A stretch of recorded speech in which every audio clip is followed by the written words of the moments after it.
depends on whom you talk to. One side will tell you that what Rupert Murdoch wrought in creating the Fox News network did more to promote Republicans and conservatism than generations of campaigning could ever have dreamed. But there is another side that will tell you in recent years, especially in light of Donald Trump ascending to the Republican presidential nomination, that Fox has turned on its base and hurt the movement more than any 10 Hillary Clinton moments. Either way, there is no question the power of Fox.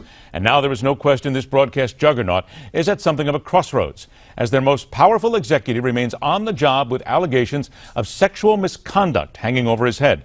A seeming betrayal by their primetime star, who has in the past had nothing but glowing things to say about him, and unsubstantiated rumors about a talent coup if he is indeed handed more than $40 million and told to get lost. This and more from Cleveland as we welcome your phone calls. Be on the line right now at 1-877-NEWSMAX. Be ready to weigh in on this issue and everything else we are discussing.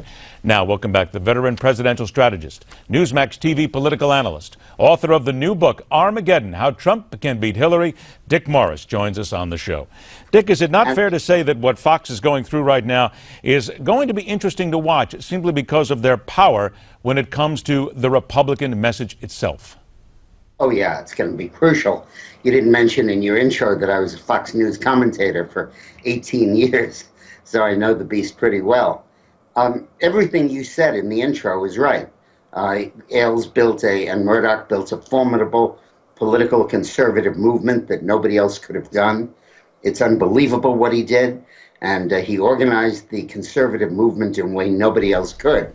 The other part is right. In recent years, his own bias and his, I think, lack of judgment has shown through.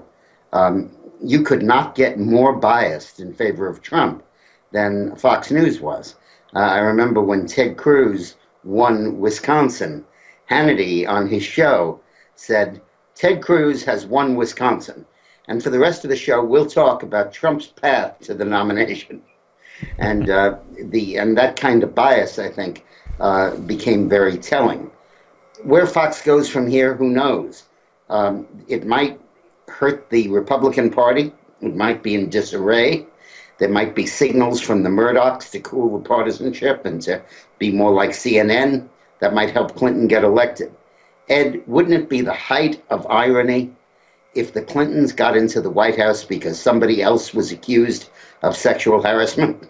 Well, that's part of what we're looking at right now. Roger Ailes has been accused of sexual harassment. Certainly Gretchen Carlson is the first one that brought it up. But here's what a lot of people are wondering about, because Megyn Kelly in recent years has said that he's a wonderful man. He's everything. He's helped me along the way. Somebody brought this up last night on the air. They said, Megyn Kelly's an attorney. Why did she wait so long if she was involved in sexual harassment? My short answer would have been, it's all about the money. Well, I don't think so. I think that she might not have considered that a quitting offense. There's no law that says you have to resign if the boss comes on to you in an inappropriate way. If you say no and he stops doing it, it's not a bad working environment. You can continue to work there. But when a colleague found it an impossible working environment and had to quit, and then her bona fides were challenged by people who said she's lying, and a lot of the other Fox women said, never happened to me, isn't happening to her, I think Kelly felt an obligation to speak out, not as an aggrieved employee. She's not suing, she's not asking for money, but as a factual witness. There are rumors going around that if Roger Ailes is indeed pushed out, that some of the high-priced talent there will follow him and will leave. In your opinion, Dick, as somebody who looks at strategy, political strategy, presidential strategy as well, how will that change? How will that help or hinder the Republican Party and the Republican message if this network splits and they go elsewhere? Who knows where at this point? Well, that's the point. Who knows where? As you know well on Newsmax, you can't just plop down and announce yourself that you're going to be on every cable station in the country. It took Ailes 10 years to build up to getting on virtually every cable station, every cable market in the United States, maybe even more than 10 years. You used to have to pay stations to put him on. And if he were to walk out with O'Reilly and Hannity in tow, how would they do that? How would they clear time? It's not a guarantee that they'd be able to get it. So I think that may be just bluster on everybody's part. Let's go ahead and turn now to politics and what's happening in Cleveland. Day number 3 of the Republican National Convention. 2 stories coming out. First of all, Ted Cruz, who speaks tonight, and then again, John Kasich. I want to ask you about the John Kasich story that's going around. Several different outlets reporting that at one time, Donald Trump Jr. reached out to a senior advisor for John Kasich, explained that if he wanted to become vice president, he would be in charge of both domestic and foreign policy, while Donald Trump took care of making America great again. Donald Trump Jr. has said in so many words that that didn't happen. But does it not make sense that a Donald Trump would try to get somebody like a John Kasich in there to help him and make sure that they get the right things and the right message done moving forward in the White House? Well, yeah, and it would make sense that he would turn to Kasich, because Kasich was at the time sitting on almost 200 delegates. And it looked like Trump might fall short of 200. And had Cruz not pulled out, that still could have been a possibility. I was always reflecting when I watched the candidates on the stage that Trump was like the CEO and Cruz was like the prime minister. And Trump would say, we have to keep Muslims out of the country. And then Cruz would say, yeah, but the court won't let you do that. But what they will let you do is keep people from Muslim terror-sponsoring nations out of the country, regardless of their religion. So it was almost like the prime minister and the president. And I thought that made some sense, and apparently Trump did too. What would you say, though, to those critics who would say that shows that Donald Trump, all he wants is the power and he doesn't want any of the responsibility? No, he'd have full responsibility. It's the Trump administration, and he can apportion the power as he wishes. I think it shows a willingness to work with people, a willingness to listen to people. You know, for all of the reports of Trump being this authoritarian, demagogic guy, I think it's pretty significant that he didn't fire that speechwriter who made the mistake and plagiarized the text from Melania's speech.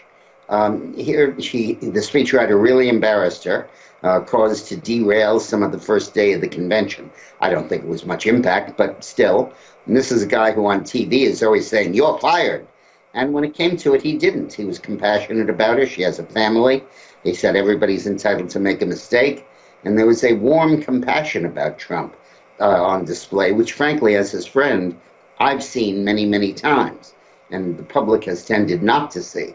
And I think that whole incident might become famous for that. Let's go ahead and talk then about Ted Cruz, who speaks tonight. There are those people saying Ted Cruz, who wrote the speech himself, may not even mention the name of Donald Trump, and that he is using this then to look ahead towards his own possibilities in 2020. What would be your advice then for Ted Cruz coming in and facing that crowd tonight? Oh, I think he has to mention Trump, and I think he has to endorse him, and all of that. Otherwise, there would be a feeling he obtained the speech under false pretenses. But it doesn't have to be about Donald Trump. I'm thinking back to Barack Obama's speech in 2004 that laid the basis for his getting the nomination in 2008, where he didn't specifically focus on Kerry. He just gave a speech about race relations in the country. And he was so impressive, although we now know fraudulent, it wasn't what he really thought, that he was very successful. And I think I think that Cruz has a case to make for 2020. I believe that Donald Trump defeated the Republican Party in the Republican primary and is trying to substitute an agenda of nationalism and national interest for an agenda of ideology. And that's an experiment. I hope it works. I think it's a hell of a lot better than what the Democrats are offering, which is a social welfare model. But in any case, it's important to have a true conservative up there. It's kind of like a compass, Ed. You don't always have to go north, but it's nice to know where it is. Let's grab a couple of quick phone calls in here. Rich joins us from White Plains, New York. Rich, you claim that you will lose respect for Ted Cruz if his speech supports Donald Trump. 30 seconds. Why? Well, up until tonight, after what you suggested he may do, yes. After Trump's unprovoked, disgusting personal attacks and character assassination, I don't see why he would speak. But after you said he may use it to try to benefit himself for the next election cycle, then maybe I could condone it. All right. Thanks a lot for the call, Rich. Mark is in Virginia. Mark, you believe Ted Cruz is going to steal the show tonight. 30 seconds. Why? Oh, without a doubt. I got to see him actually a little while ago on C-SPAN speaking to his people. He was fantastic. I will say I saw Dick Morris and Rudy Giuliani speak to the Republican Party of Florida, and for the first time, I actually am convinced that Trump can win. All right, That we was appreciate the phenomenal. call. Hey, Dick, 20 seconds very quickly here. Do you think that tonight is the beginning of Ted Cruz 2020? Oh, yes, absolutely. I remember when I was trying to persuade Al Gore to give a speech on Wednesday night at the Democratic convention. He wanted to speak before the president spoke on Thursday. I said, this will be the beginning of your 2000 campaign. And it certainly was. At that time, it was unusual for a VP to speak on his own night. And Pence will be effective tonight. But I think Cruz will absolutely steal the show. All right, want to remind everybody once again, Dick Morris's book, Armageddon, How Trump Can Defeat Hillary. Got to get a copy. And don't forget, 7 o'clock Eastern Time tonight, join us for our 2016 Republican National Convention coverage. Steve Molsberg joins me. We'll kick it all off at 7. Stay tuned. The Hardline continues.